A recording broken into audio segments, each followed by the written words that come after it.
Эми Бишкектеги бир топ кафе, ресторандар, тойканалар ири тойлорду Куран окутуу иш-чараларын өткөрүшпөйт. Алар ысырапка жол берүүчү мындай масштабтуу тойлорду пландаган тургундарга кызмат көрсөтпөй турган болушту. Алардын катарында Жибек жолу кафеси да бар.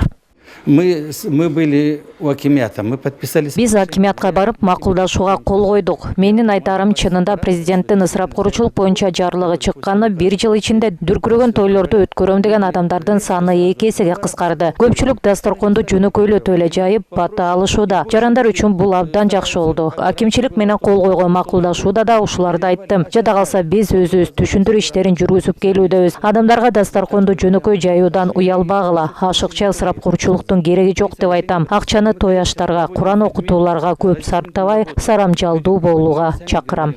Бишкектин Свердлов районунун администрациясы 2 февралда аталган аймактагы ири кафелердин өкүлдөрү менен жолугушуп, өз ара түшүнүшүү боюнча макулдашууга келишишти. Ага ылайык аталган жайлар ысырапка жол бере турган мындай масштабтуу той топур, аш, Куран окутуу сыяктуу иш-чараларды өткөрүүдөн баш тартышат.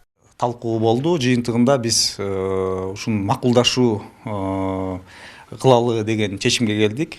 Бул макулдашуу деген меморандум макулдашуу деген бизде жанагы өзүңүздөр белгилей болгондой, кардарлар кафелерге келгенде ошол кафелер кардарларга, клиенттерге өзүнүн айтып турушат да, ушул бизде макулдашуу бар. Биз баягы жарлыкка ылайык өткөргөнгө баягы айрыкча жанагы устукан таратуу, бодомал союлуп калса, биз баягы өткөргөнгө болбойт деген иштерин кылышат да аларчы.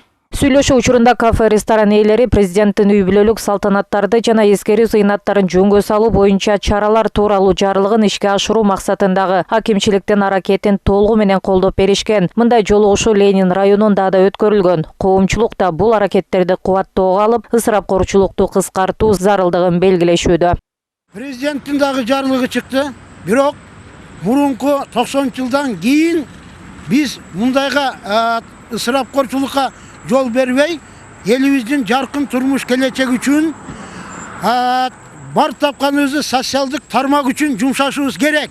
Ансыз деле артта калдык. Орто кылымга карай, артка кетип жаткан убак. Ошон үчүн биз мүмкүн болушунча бар тапканыбызды социалдык тармак үчүн жумшашыбыз керек деп мен ойлоймун и президенттин жарлыгын колдоймун. Бул аракеттер президенттин ысырапкорчулукту кыскартууга багытталган жарлыгын ишке ашыруу максатында жасалууда. Алдыда мындай түшүндүрүү иштери дагы уланат.